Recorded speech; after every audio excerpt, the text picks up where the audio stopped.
Noted filmmaker Ken Burns has done more than 20 documentaries, but he calls his latest topic beyond comprehension. And he says it's the most important film that he'll ever work on. It's the U.S. and the Holocaust, a three-parter debuting Sunday on PBS. So Sarah Botstein is one of Burns' co-directors and producers on the documentary, and Sarah joins us live this morning. Good morning, Sarah. Thanks for being with us. Thank you so much for having me. So this documentary is about the way America responded, or maybe didn't respond, to Nazi atrocities. So what did you find the most surprising?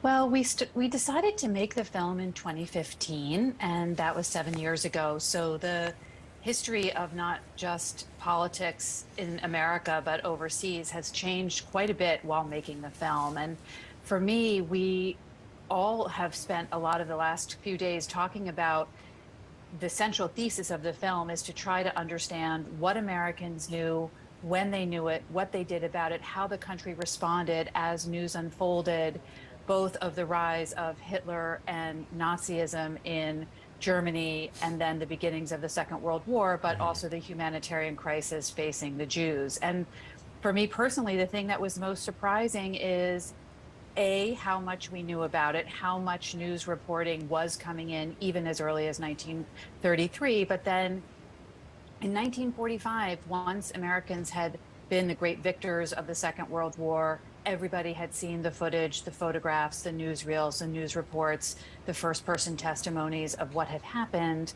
America still did not want to let in refugees after the war in 1945. So I think this inherent tension that goes back to the turn of the 20th century, goes back to our founding. If you watch the first episode, it talks about American history and the dynamics of nativism, xenophobia, racism, anti-Semitism, and the tensions here at home about what kind of a country we are.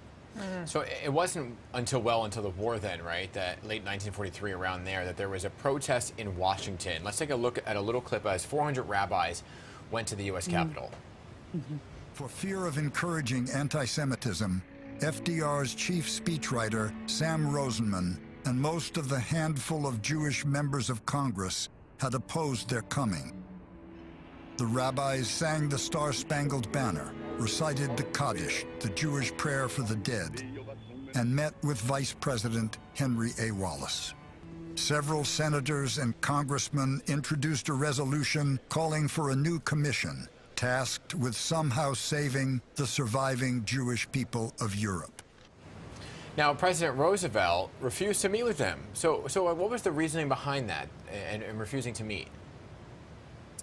I don't know the specifics of why Roosevelt didn't meet with the rabbis. I want to just thank you for playing that scene. I think it's very beautiful and very important. And throughout the series, we do try to describe and explain and express the dynamics of how American Jewry was responding to the events and what the Jewish community was doing. And in 1943, in that beautiful scene, what ends up happening is that America gets involved in trying to rescue the surviving community of Jews, mostly in Hungary at the time. And they help create the War Refugee Board, which is very successful through the work of Raoul Wallenberg and the incredible work of our Treasury Department, not our State Department, I might add, to help get thousands of Jews who were still alive and in peril. By 1943, the number of Jews who had already been killed is going to be very shocking to the American public. Yeah, and also shocking. There were some major figures who expressed hatred of the Jews. Chief among them probably was Henry Ford. So what was his impact on that?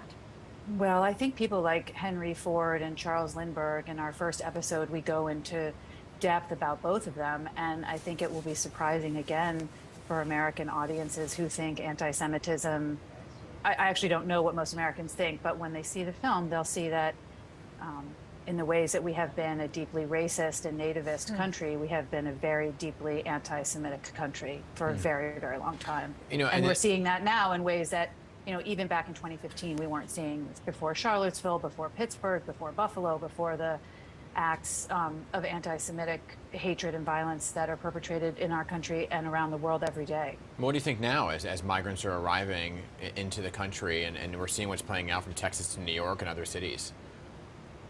I can only speak for me personally. I think the fact that we are historically a land of immigrants, that our immigrant populations have made this country stronger, worth fighting for, a better nation. So I think we need to look at ourselves and really confront this central tension of American life about what kind of a country are we? Are we a land of refuge and for the free and the oppressed? Or do we want to shut our gates and be a different type of country? So I find what's happening quite devastating, and family separation and the dynamics of people not understanding what's happening and being torn is terrible. And perhaps that is the lesson we shall learn from this documentary. Sarah Botstein, co-director and co-producer of the new documentary, The U.S. and the Holocaust. It's debuting this Sunday on PBS. Sarah, thanks again for your time and for your work. Thank you so much for having me.